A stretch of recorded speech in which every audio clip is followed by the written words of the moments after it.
Halo Sobat Investor, jumpa lagi di channel Investor Jelata. Kali ini saya akan sharing ya laporan keuangan dari Unilever ya, yang baru saja dirilis ya hari ini. Dan harga sahamnya tuh naik ya, dari kemarin juga udah naik, hari ini naik juga ya, dengan volume yang lumayan besar juga ya, walaupun nggak besar-besar banget ya. Nah, ini kenapa ya? Apakah laporan keuangannya mengembirakan ya, atau cuman digoreng aja ya gitu ya? Oke, kita bahas ya di video ini ya. Simak sampai akhir, jangan skip. Oke, sebelumnya itu juga saya ingin menginformasikan video yang sudah saya buat ya. Udah cukup lama sih ini buatnya, cuman untuk teman-teman yang ingin tahu ya 7 sektor bisnis Astra International apa aja gitu ya, mungkin ada yang belum tahu ya, silahkan ditonton di video ini. Bisa cari di list video saya di channel, atau nanti linknya saya taruh di pojok kanan atas. Oke, kita flashback dulu ke laporan keuangan tahun lalu ya, 2022, di mana revenue dari Unilever ini naik 4,23%, tapi profitnya turun sekitar 6,8% ya. Jadi udah bisa lihat sini ya, udah 4 tahun berturut-turut ini tidak ada growth ya, alias profitnya turun terus ya dibandingkan tahun-tahun sebelumnya gitu. Dimana tahun 2018 sempat 9 triliun ya, terus turun terus jadi 7,3, 7,1, 5,7 dan 5,36 ya, turun terus ya. Nah, bagaimana di tahun 2023? Bisa dilihat sini kuartal satunya ya, revenue-nya turun 2,1% dibandingkan periode yang sama di tahun 2022, dan profitnya turun lebih dalam lagi ya, 30,4% ya. Itu ya, ini ya OPEX apa, biaya COGS-nya ya cukup naik banyak ya. Revenue turun tapi COGS-nya naik gitu ya.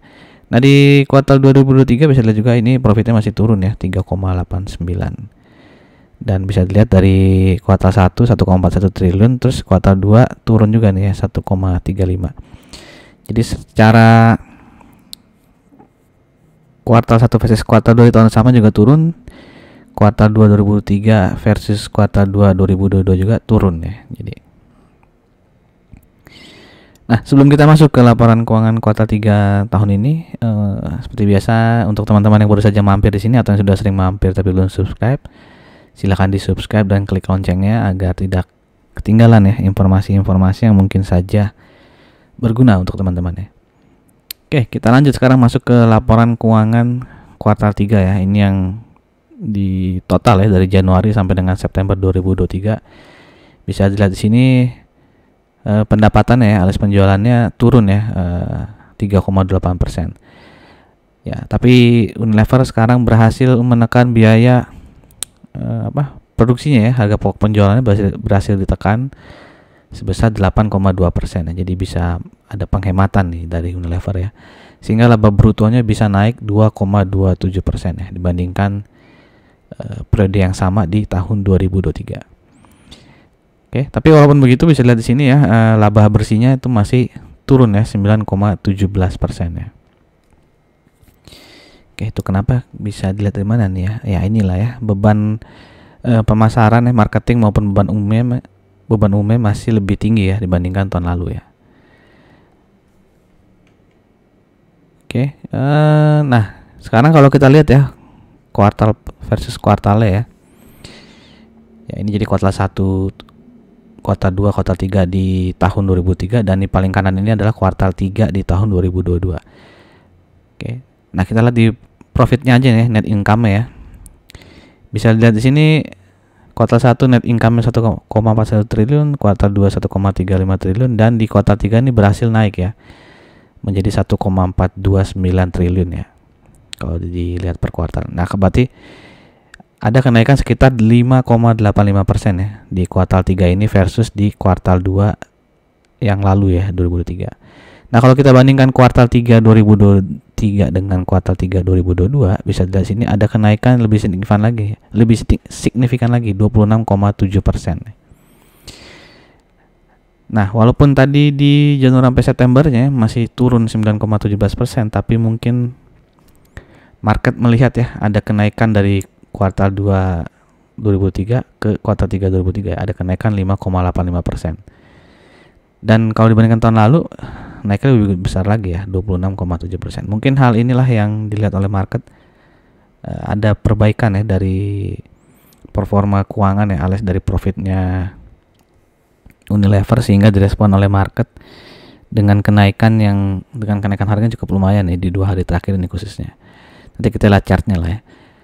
Nah, berdasarkan laporan keuangan kuartal 3 2023 tadi, kalau disetahunkan ya, bisa lihat sini PER dari Unilever itu 27,83 ya, besar sekali ya. Tapi kalau kita lihat histori dari 2017 sampai ke 2022, bisa dilihat kalau 27,83 ini termasuk rendah ya.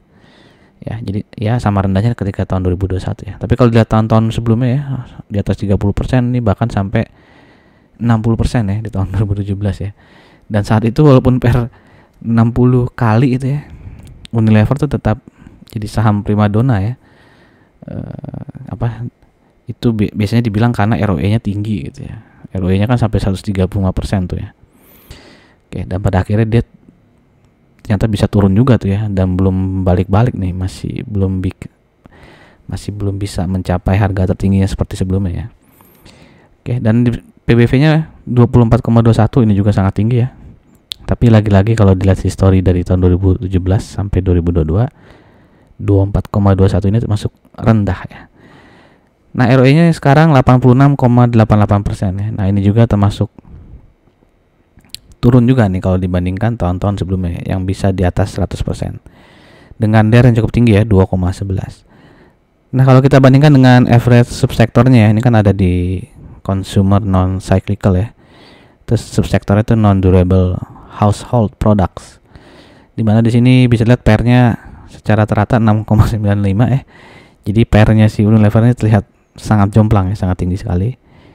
Terus PBV-nya juga di subsektor hanya 5,24, tapi di Unilever itu 24,21. Jadi memang kalau dilihat secara subsektor, memang Unilever ini tinggi ya PER dan PBV-nya. Tapi ROE-nya juga memang yang bukan termasuk ya, memang yang paling tinggi ya di subsektornya ya. Bahkan di consumer non cyclical juga Unilever yang paling tinggi ya ROE-nya. Oke, nah sekarang kita bandingkan ya dengan perusahaan yang sejenis ya. Tapi perusahaan sejenis ini kuartal 3-nya belum rilis ya laporan keuangannya, jadi masih menggunakan data kuartal 2 2023 yang disetahunkan ya. Jadi ada Kino, ada Ucit ini.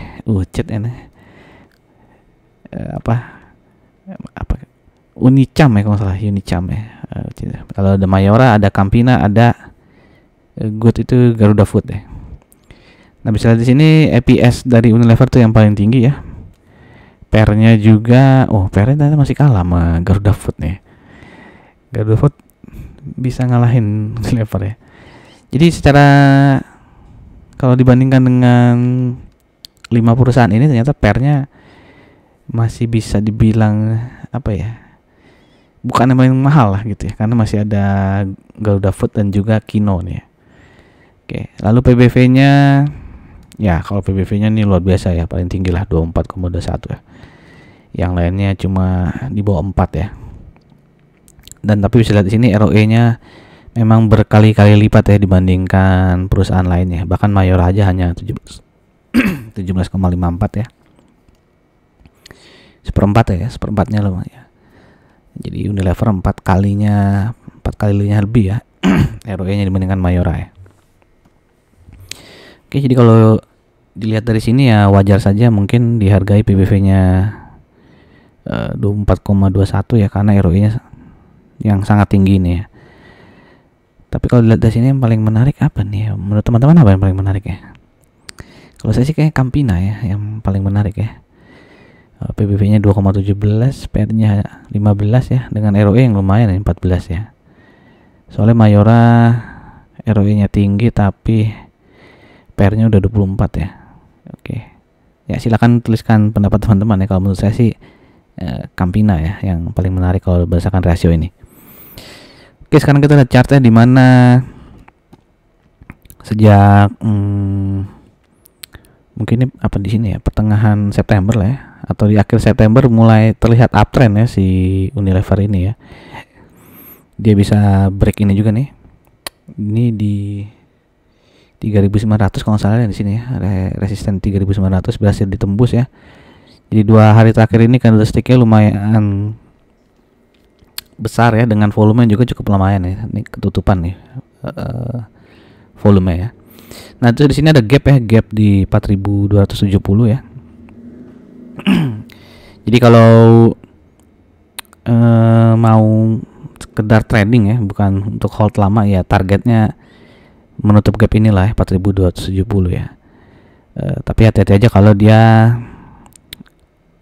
turun lagi dan tembus ke ini ya, yang sebelum menjadi resisten ya. Mungkin ini 3.900 ya, silakan teman-teman cek ya di area sini itu 3.900. Jadi harus disiplin untuk cut loss ya jika itu tembus ya. Oke, begitu saja. Belum ya. Dividend history biasanya. Nah, dividend history memang selalu di atas 90% ya, hampir 100% ya. Sejak 2016 sampai 2022, tapi dividen yieldnya ya tidak terlalu besar ya memang ya. Dan secara historis juga rutin membagikan dividen interim maupun dividen final ya. Jadi selalu dibagi 2 nih. Nah, kalau tadi kan earning per share-nya dari Januari sampai September itu Rp110 ya. Jadi kalau kita asumsikan lah, jadi 110 ini kan untuk 3 bulan ya. Jadi 110 bagi 3 kita kalikan 4 kuartal gitu ya. Kira-kira nanti Rp146,66 lah earning per share di akhir tahun ya. Nah, kalau 59%-nya itu dibagikan sebagai dividen, berarti dividen total dari Unilever itu sekitar 145,2 ya. Ini total dari dividen interim maupun dividen final ya. Nah, dengan harga penutupan yang hari ini 4.080, dividen yieldnya ya kira-kira 3,55% ya. Tidak terlalu besar ya. Itu pun kita harus hold sampai dividen finalnya keluar di bulan Juni ya, atau Juli lah ya. Agak acak sini, pernah Juni, pernah Juli, pernah juga Agustus ya. Pernah lebih cepat lagi Mei ya. Ya, seperti itulah ya. Jadi pembagiannya mungkin ya dividen interimnya ya 60-an rupiah gitu ya, 69, 66 gitu ya. Nah, bagaimana menurut teman-teman, apakah Unilever mulai menunjukkan tanda-tanda kebangkitannya ya? Kalau tadi dilihat kan growth dari kuartal 3-nya lebih bagus daripada kuartal 2-nya ya. Kalau untuk mengejar dividennya saja sih kurang menarik ya memang si Unilever ya. Jadi memang harus mengejar capital gain-nya ya. Nah, silakan tuliskan di kolom komen ya pendapat teman-teman mengenai saham Unilever, apakah akan lanjut uptrend ya. Uptrend juga, tapi ya jangan terlalu muluk-muluk bisa balik ke 5.000-an gitu ya. Ya minimal ke nutup gap dulu lah gitu ya, 4.270 gitu ya. Oke, demikian saja informasi dari saya. Jika ada pertanyaan ataupun pendapat, sekali lagi silakan feel free untuk menulis di kolom komen. Sampai jumpa. Salam jelata.